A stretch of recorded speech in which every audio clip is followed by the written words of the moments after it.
ৰাধা কোন বাৰু? ৰাধাৰ মৃত্যু কেনেকৈ হৈছিল? ৰাধাৰ জন্ম কেনেকৈ হৈছিল?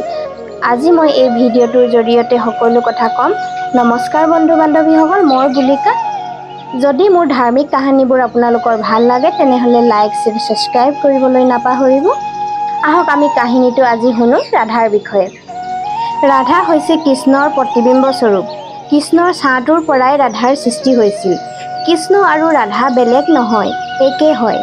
ৰাধা আন এটা ৰূপ হৈছে লক্ষ্মী আৰু ৰুক্মিণীৰ ৰূপ বুলিও কোৱা হয়। ৰাধাৰাণীৰ পিতা বৃষভানু আগৰ জনমত আছিল কনৌজ দেৱ নামৰ এজন ৰজা আৰু মাতা কীৰ্তিদা আছিল কলাৱতী। দুয়োজনৰ বিবাহ হোৱাৰ পিছত কেইবাবছৰ সংসাৰত জীৱন যাপন কৰি সংসাৰত থাকি আমনি পাইছিল। সেয়েহে তেওঁলোকে এদিন গৌমতী নদীৰ কাষত থকা এখন বনলৈ গৈ ব্ৰহ্মাক তপস্যা কৰিবলৈ ধৰিছিল। বহু বছৰ তপস্যা কৰাৰ ফলত ব্ৰহ্মাদেৱে পচন্দ হৈ বৰদান দিলে, তোমালোক দুয়োজনে মোৰ লগত স্বৰ্গলোকলৈ ব'লা আৰু তাত গৈ সকলো সুখ ভোগ কৰিবা। তাৰ পাছত তোমালোকে দ্বাপৰ যুগত জন্ম ল'বা আৰু ভগৱান শ্ৰীকৃষ্ণৰ প্ৰিয়া ৰাধাৰাণী তোমাৰ কন্যা হৈ জন্ম ল'ব। এই বুলি ব্ৰহ্মাদেৱে বৰদান দিলে। ঠিক তেনেকৈয়ে ৰাধা বৃষভানুৰ ঘৰত জন্ম ল'লে। জন্ম লোৱাৰো এটা কাহিনী আছে। ৰাধা বৃষভানুৰ পত্নী কীৰ্তিদাৰ গৰ্ভৰ পৰা জন্ম হোৱা শিশু নহয়। কীৰ্তিদাৰ গৰ্ভত যোগমায়াৰ ফলত গৰ্ভত বায়ু ধাৰণ কৰি আছিল। বৃষভানুৱে সদায় দৰে নদীত স্নান কৰিবলৈ গৈছিল। এনেকৈয়ে এদিন তেওঁ স্নান কৰিবলৈ যাওঁতে নদীত এপাহ ধুনীয়া দিব্য সোণৰ পদুম দেখা পালে আৰু সেই পদুম ফুলপাহৰ ওচৰলৈ গৈ দেখিলে তাত এটি ধুনীয়া কন্যা সন্তান শুই আছে। বৃষভানুৱে শিশুটি কোলাত উঠাই ল'লে। সেই সময়তে তাত ব্ৰহ্মাদেৱ প্ৰকট হ'ল আৰু ব্ৰহ্মাদেৱে আগতে দিয়া বৰদানৰ কথা মনত পেলাই দিলে।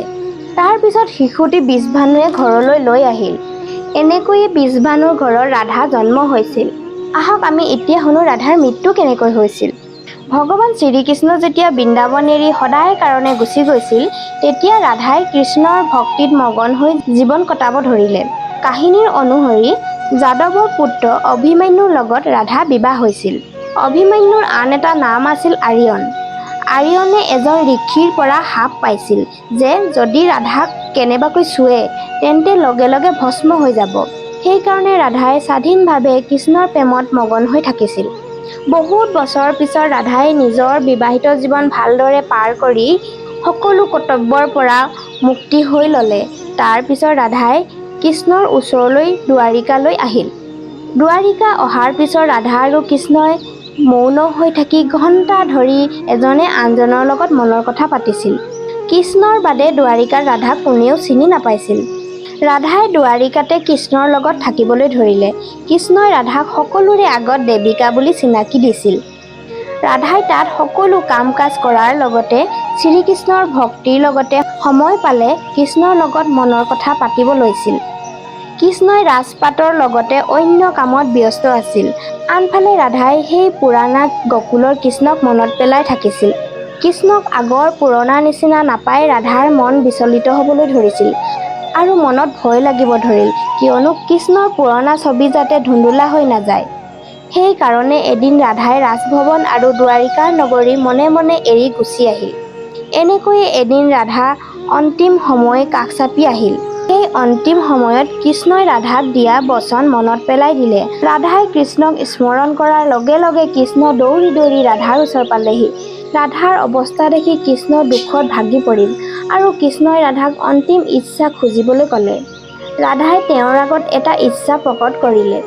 ক'লে যে মই জীৱনৰ শেষ ক্ষণত আপোনাৰ সেই বৃন্দাবনত থকা পুৰণা ৰূপ চাব বিচাৰিছোঁ আৰু বাঁহীৰ মধুৰ সুৰ শুনিব বিচাৰিছোঁ। এয়া কোৱাৰ লগে লগেই শ্ৰীকৃষ্ণই পুৰণা ৰূপ লৈ বাঁহী উঠাই বজাবলৈ ধৰিলে। বাঁহীৰ সুৰ শুনাৰ লগে লগে দুয়োজনৰ চকুৰে প্ৰেমৰ অশ্ৰুধাৰা ববলৈ ধৰিলে। বাঁহীৰ সুৰ শুনি শুনি ৰাধাই কৃষ্ণৰ কোলাত প্ৰাণ ত্যাগ কৰিলে।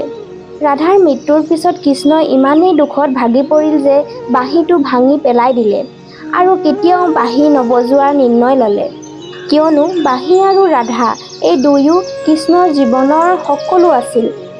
এনেকৈয়ে ৰাধাৰ মৃত্যু হৈছিল। এয়াই আছিল মোৰ আজিৰ কাহিনীটো। কেনেকুৱা পালে আপোনালোকে মোক কমেণ্ট কৰি জনাব। আজিলৈ আহিছোঁ। Bye bye friends.